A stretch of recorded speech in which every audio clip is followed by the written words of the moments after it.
रोज एक नई कहानी देखने के लिए चैनल को सब्सक्राइब करें और बेल आइकन दबाना ना भूलें। पूजा, जिसकी जिंदगी रंगों से भरी थी, उसको भी रंगों से बहुत प्यार था।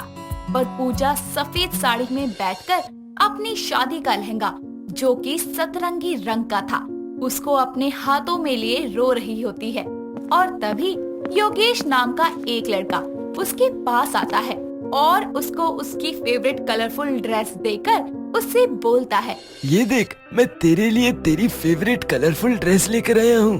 अब चल जल्दी से इस सफेद रंग की साड़ी बदलकर ये कपड़े पहन कर आ, हम बाहर घूमने चल रहे हैं। मैं कहीं नहीं जा रही और अब ये सफेद रंग ही मेरी जिंदगी का रंग है। किसी के चले जाने से हमारी जिंदगी का रंग नहीं जाता। तेरे ससुराल वाले थे ही पागल, पर तू भी पागल हो जाएगी, ये नहीं पता था। पता है, जब हम कलर बॉक्स लेते हैं तो उसमें से सफेद कलर को सबसे पहले साइड करते हैं, ये बोलकर कि इसका खुद का कोई रंग ही नहीं है तो इसकी क्या जरूरत। पर जब हमें रात के अंधेरे में चांद और तारे बनाने होते हैं तब हमें उसकी अहमियत का पता चलता है। उसी तरह से आज जब मैं विधवा हुई और मेरी जिंदगी में अंधेरा आया तब मुझे समझ आया कि ये सफेद रंग मेरी पहचान। पूजा, तू कैसी बहकी बहकी बातें कर रही है? तू ही तो पहले सबको कलर का महत्व समझाती थी और आज तू ही इन सतरंगी कलर से दूर भाग रही है। याद है तुझे जब तेरी सास अनीता और तेरा पति शंकर तुझे देखने तेरे घर आए थे? ये बोलकर योगेश उसको पुरानी बातें याद दिलाता है, जहाँ पहली बार शंकर अपनी माँ के साथ पूजा को देखने उसके घर आया हुआ होता है और जहाँ अनीता पूजा के अलग अलग रंग के ड्रेस को देखकर हंसते हुए पूजा से बोलती है, अरे पूजा बेटा, ये तुमने कैसे सतरंगी से कपड़े पहने हुए हैं? चुन्नी का रंग अलग है, सूट का अलग और सलवार का अलग। क्यों आंटी जी, मैं इन कपड़ों में अच्छी नहीं लग रही? ऐसा नहीं है, तुम तो बहुत प्यारी लग रही हो, पर तुम्हारे कपड़े थोड़े अजीब लग रहे हैं क्योंकि ऐसा कोई फैशन नहीं आता ना, इसलिए। जरूरी थोड़ी ना है कि हम दूसरों के फैशन के हिसाब से चले। वैसे भी मुझे रंगों से बहुत प्यार है। वैसे शंकर जी, आपका रंगों को लेकर क्या विचार है? कलर को लेकर मैं क्या ही बोलूं, हर कलर का अपना ही महत्व है।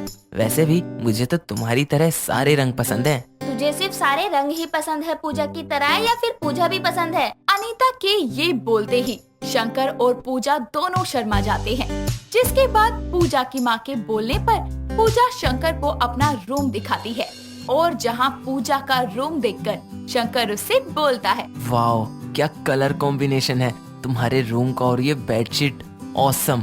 वैसे तुम सतरंगी कपड़ों के अलावा भी बाकी चीजों को कलरफुल ही रखती हो। हाँ बिल्कुल, इंद्रधनुष की तरह। You are interesting girl, I like it. जहाँ दोनों एक दूसरे से बातें करके एक दूसरे को जान रहे होते हैं, तो वहीं दूसरी ओर उन दोनों की फैमिली मिलकर उन दोनों की शादी की डेट फिक्स कर देती है। कुछ देर बाद शंकर अनीता के साथ घर चला जाता है और बहुत जल्द उन दोनों की शादी का दिन पास आ जाता है। और एक दिन पूजा शंकर को कॉल करके उससे बोलती है, कहाँ हो? इस समय कहाँ होता हूँ मैं? ऑफिस। जी ऑफिस में हूँ, और बताओ। ऑफिस से कब आ रहे हो? हमारी शादी के दिन पास आ गए हैं और अब तक हमने शॉपिंग भी नहीं की। तुमने बोला था ना कि तुम मुझे शॉपिंग करवाओगे। सो सॉरी यार, सच में मेरे दिमाग से निकल गया था। अच्छा बोलो कब चलें? तुम जब बोलोगी मैं उसी दिन तुम्हें शॉपिंग पर ले चलूंगा। कल, और कल तुम मुझे शादी का लहंगा दिलवाओगे, वो भी वैसा जैसा मैं तुम्हें बोलूंगी। मुझे पता है तुम्हारी पसंद, तुम्हें कैसा लहंगा चाहिए। अच्छा तो फिर बताओ मुझे कैसा लहंगा चाहिए? तुम्हें सतरंगी कलर का लहंगा चाहिए जिसमें सारे रंग हों। तुम तो बहुत अच्छे से जानने लगे हो मुझे। अच्छा अभी काम कर लो, हम कल मिलते हैं। इतना बोलकर पूजा फोन रख देती है और अगले दिन वो शंकर के साथ मार्केट जाती है, जहाँ वो हर दुकान में अपनी पसंद का लहंगा देखती है, पर उसको कहीं भी उसकी पसंद का लहंगा नहीं मिलता और वो थक हार कर एक जगह पर बैठ जाती है, जिस पर शंकर उससे बोलता है, तुम्हें जैसा लहंगा चाहिए वैसा लहंगा तो मिल नहीं रहा, तो तुम एक काम करो, जो मिल रहा है वही ले लो। मुझे मल्टी कलर का लहंगा चाहिए तो चाहिए, चाहे मुझे टेलर से सिलवाना ही क्यों ना पड़े।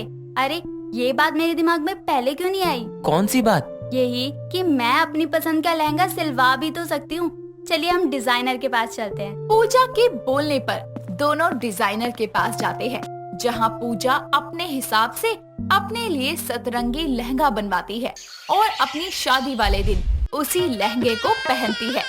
शादी होने के बाद पूजा अपने ससुराल में जाती है जहाँ सिंपल दीवार देखकर पूजा शंकर से बोलती है। तुम्हारी जिंदगी में तो कोई रंग ही नहीं है। क्यों, क्या हुआ? क्या हुआ? एक बार अपना रूम देखो और ये बेडशीट सारे एक ही रंग के हैं। पर अब मैं आ गई हूँ ना, अब तुम्हारी जिंदगी में रंग ही रंग भर दूंगी। इतना बोलकर पूजा अलमीरा से कलरफुल बेडशीट निकालकर बिछा देती है। और इसी तरह पूजा शादी के बाद भी अपने सारे कपड़े रंग बिरंगे ही पहना करती। उसका ये स्टाइल देखकर सब पूजा को सतरंगी कपड़े वाली बहू के नाम से जानने लगे। देखते ही देखते सबको पूजा की तरह सतरंगी कपड़े पहनने की आदत लग जाती है। और एक दिन पूजा शंकर को सतरंगी साड़ी दिखाते हुए उससे बोलती है। कैसी लग रही है ये साड़ी? बहुत ज्यादा प्यारी। मुझे चाहिए। तुम ऑफिस से आते हुए मेरे लिए ये साड़ी लेकर आना। आ जाऊंगा। अच्छा, अभी चलता हूँ। इतना बोलकर शंकर ऑफिस के लिए निकल जाता है और शाम को घर आता है। उसके घर आते हुए उसके हाथों में अपनी साड़ी ना देखकर शंकर से पूजा नाराज हो जाती है और शंकर उसको मनाने के लिए उसी समय मार्केट निकल जाता है, जहां उसका एक्सीडेंट हो जाता है और वो हमेशा के लिए उसका साथ छोड़कर इस दुनिया से चला जाता है। शंकर के जाने के बाद पूजा भी सदमे में चली जाती है और जब सदमे से बाहर आती है तो वो अपनी जिंदगी को एक बार फिर रंगों से भरने के लिए सतरंगी साड़ी पहनती है। और उसको रंगीन साड़ी में देखकर अनीता गुस्से में पूजा से बोलती है। तेरी जिद पूरी करते करते मेरा बेटा ही इस दुनिया से चला गया और तू उसकी विधवा ना बनकर ये सतरंगी से कपड़े पहनकर अपनी जिंदगी में रंग भर रही है। माँ जी, ये सब तो मैं शंकर के लिए ही कर रही हूँ। उनको भी तो मैं सतरंगी कपड़ों में ही पसंद थी। पर अब मेरा बेटा इस दुनिया में नहीं रहा तो तू भी इस घर में नहीं रह सकती। इतना बोलकर अनीता पूजा को घर से निकाल देती है, जिसके बाद पूजा अपने मायके जाती है और जहां उसको सब सतरंगी कपड़ों में देखकर ताने देने लगते हैं और समाज के ताने सुनकर पूजा अपनी जिंदगी से सारे रंगों को निकालकर बाहर कर देती है और खुद सफेद साड़ी में रहने लगती है। पूजा के बारे में जानकर उसका बचपन का दोस्त योगेश उसके पास आता है और उसको फिर से रंगों से प्यार करना सिखाता है और उससे बोलता है। पूजा, तुम ही तो बोलती थी ना कि शंकर को रंगों से प्यार था, उसको तुम्हारा सतरंगी कपड़ा पहनना पसंद था। सोचो पूजा, सोचो, आज वो तुम्हें बेरंग देखकर खुश होगा? नहीं, क्योंकि उसको तुम सतरंगी कपड़ों में अच्छी लगती हो, ऐसे सफेद में नहीं। मुझे तुमसे कोई बात नहीं करनी, जाओ तुम यहाँ से, जाओ। इतना बोलकर पूजा उसको अपने रूम से बाहर निकालती है और दरवाजा बंद कर देती है और जिसके बाद में वो रो रो कर सो जाती है। सोने के बाद पूजा एक सपना देखती है जिसमें शंकर उससे बोलता है। पूजा, तुम कब से दुनिया की परवाह करने लगी? आज मेरी आत्मा दुखी है तुम्हें आज इस सफेद साड़ी में देखकर। क्या मेरे होने से तुम्हारी जिंदगी में रंग था?